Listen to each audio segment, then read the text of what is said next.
तो कैसे हो आप सभी लोग। आप लोग देख रहे हो आपका अपना एनिमिक्स क्लब। तो एपिसोड की शुरुआत में हम देखते ही कि ताकिमिची अपने घर में सो रहा होता है। तभी टीवी पे न्यूज़ आती है कि टोक्यो मांझी गैंग की लड़ाई के कारण 2 लोगों की मौत हुई है। 2 लोगों की मौत होने वाले लोगों का नाम नाओटो ताचिबाना और उसकी बड़ी बहन हिनाटा ताचिबाना। तभी ताकिमिची बहुत हैरान हो जाता है और उसकी घर की मालकिन आ जाती है और उसको डांटती है क्योंकि वो बहुत शोर कर रहा था और उसको अपने काम पे भी बहुत गालियाँ पड़ रही थी। तभी हम देखते हैं कि ताकिमिची रास्ते से जा रहा होता है और कुछ बच्चे उसको परेशान करके भाग जाते हैं। तभी ताकिमिची रेलवे स्टेशन जाता है और वो सोचता है कि मैंने कभी सोचा नहीं था मेरी लाइफ ऐसी बन जाएगी। मुझे ज़िंदगी में सारी तरफ से गालियाँ पड़ रही है और सिर्फ लाइफ में मैंने एक ही गर्लफ्रेंड बनाई थी और वो भी मर गई। तभी हम देखते हैं कि ताकिमिची को कोई पीछे से रेलवे ट्रैक पे से धकेल देता है और दूसरी तरफ रेलवे उसके तरफ बढ़ रही होती है। तभी ताकिमिची सोचता है कि मैं मरने वाला हूँ। तभी मुझे किसी की याद नहीं आ रही, यहाँ तक कि मेरे पेरेंट्स की भी याद नहीं आ रही, सिर्फ मुझे याद आ रही है हिनाटा। तब हम देखते हैं कि ताकिमिची के दोस्त उसे ट्रेन से उतरने के लिए बोलते हैं। तभी वो देखता है कि वो पास्ट में आ चुका है 12 साल पीछे। तभी वहाँ से वो सब बर्गर खाने के लिए जाते हैं और ताकिमिची के दोस्त उस पे बहुत खुश हो चुके हैं। वो मिसी से कहते हैं कि तुम तो कमाल हो यार, तुम्हारा कज़न थर्ड मिडिल स्कूल का लीडर है, उससे हमें बहुत सपोर्ट मिलेगा। तभी ताकिमिची सोचता है कि हम बात क्या कर रहे हैं और यहाँ पे क्या चल रहा है। तभी माकोटो कहता है कि आज हमारी शिबुया सेकेंड ईयर वालों से लड़ाई है। तभी वो सब वहाँ पे जा रहे होते हैं। तभी ताकिमिची याद करने की कोशिश कर रहा होता है उस दिन क्या हुआ था। और ताकिमिची थोड़ा डर भी रहा होता है क्योंकि उसने बहुत सालों से लड़ाई नहीं की होती है। वो एक सिंपल लाइफ जी रहा होता है और वो सब ताकिमिची के फ्रेंड्स सबसे पूछ रहे होते हैं उधर जाके सेकेंड ईयर वाले कहाँ है। उन्हें फर्स्ट ईयर वाले मिल जाते हैं, थर्ड ईयर वाले मिल जाते हैं, पर सेकेंड ईयर वाले नहीं मिलते। तभी थर्ड ईयर के कुछ बंदे उनके पास आते हैं और बोलते हैं, और इनका लीडर होता है कियोमासा। वो बोलता है कि हमारे सेकेंड ईयर वाले बंदे स्कूल ट्रिप पे गए हैं, मैंने सुना है तुम सभी उन लोगों को ढूंढ रहे हो। तभी यामागिशी बोलता है तुम्हें चिंता करने की कोई बात नहीं, हमने तुम्हारे बॉस से बात की है, तुम अंदर नहीं आओगे। और वो से थर्ड ईयर वाले सब लोग हंस रहे होते हैं और मासारो को बुलाते हैं, मासारो इधर आ जाओ, तुम हमारे लिए ड्रिंक्स लाओगे, वो भी अपने पैसे से, चलो दफा हो इधर से। तभी ताकिमिची को पता चलता है उसका कजन कोई लीडर नहीं, उनका नौकर होता है।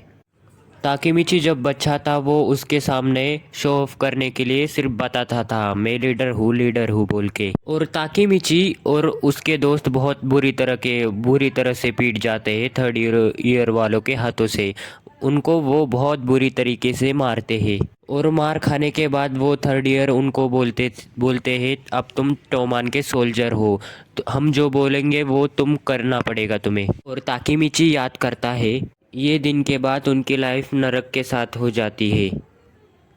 ये सब ताकिमिची के दोस्तों से और ताकिमिची से सारे अपने काम करवाते थे और बहुत पीटते थे। यहाँ तक तो ताकिमिची ने अपना टाउन भी छोड़ दिया था इन लोगों से तंग आके। तभी ये सब मार खा के अपने घर पर जा रहे होते हैं। तभी ताकिमिची को याद आती है हिना की। ताकिमिची अपने सारे दोस्तों को छोड़कर हिना से मिलने के लिए चला जाता है और वो हिना से मिलता है। हिना उससे कहती है कि तुम हमेशा लड़ते रहते हो, ये खाली में लड़ना छोड़ दो। उसे देख के ताकिमिची बहुत खुश हो जाता है और रोने लगता है और ताकिमिची यहाँ से जाने लगता है। और ताकिमिची कहता है कि जाते वक्त मैं तुम्हें सिर्फ देखना चाहता था, अभी मैंने तुम्हें देख लिया है और मैं यहाँ से जाने वाला हूँ। और हिना समझ जाती है कि ताकिमिची कुछ उससे छुपा रहा है।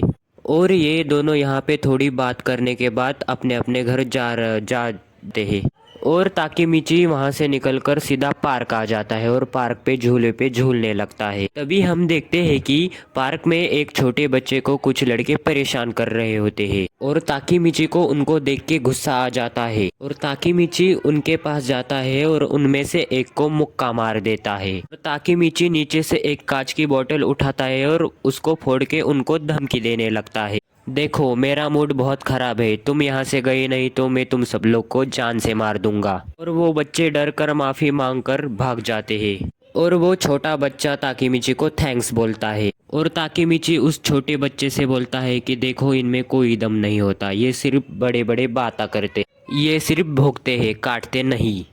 अगर तुम इनके सामने थोड़ी हिम्मत दिखाओगे तो ये डर जाएंगे। तो वो ना ताकीमिची से नाम बताता है, उसका नाम होता है नाओटो ताचिबानी।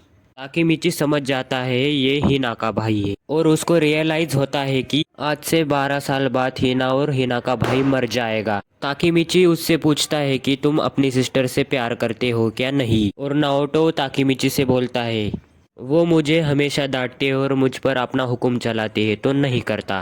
ताकीमिची उससे कहता है देखो तुम अगर तुम्हारी सिस्टर से प्यार करते हो तो उसका ध्यान रखा करो, क्योंकि 12 साल बाद मैं भी मर जाऊंगा और तुम दोनों भी मर जाओगे। ताकीमिची इधर नाओटो से हाथ मिलाता है और हम देखते हैं कि ताकीमिची नींद से जागता है और वो हॉस्पिटल में होता है और वो इधर डेट देखता है और वो डेट होती है कि जुलाई 4 2017, और वो सोचता है कि ये सब तो सपना था। तभी वो सोचता है कि मुझे ट्रेन से किसने बचाया, मैं तो मरने वाला था। तभी उधर एक बंदा आता है और बोलता है मुझे ताकीमिची से मिलना है, और हम देखते हैं कि वो दूसरा कोई नहीं नाओटो होता है। और नाओटो ताकीमिची से बोलता है कि तुमने उस दिन मुझे वो बात बताई नहीं होती तो तुम्हें नहीं बचा पाता, और मैंने बहुत पढ़ लिख कर मैं पुलिस ऑफिसर बन गया हूँ। और नाओटो ये भी बोलता है देखो ताकीमिची, तुमने उस दिन टाइम ट्रैवल किया, इसी वजह से मैं तुम्हें बचा पाया।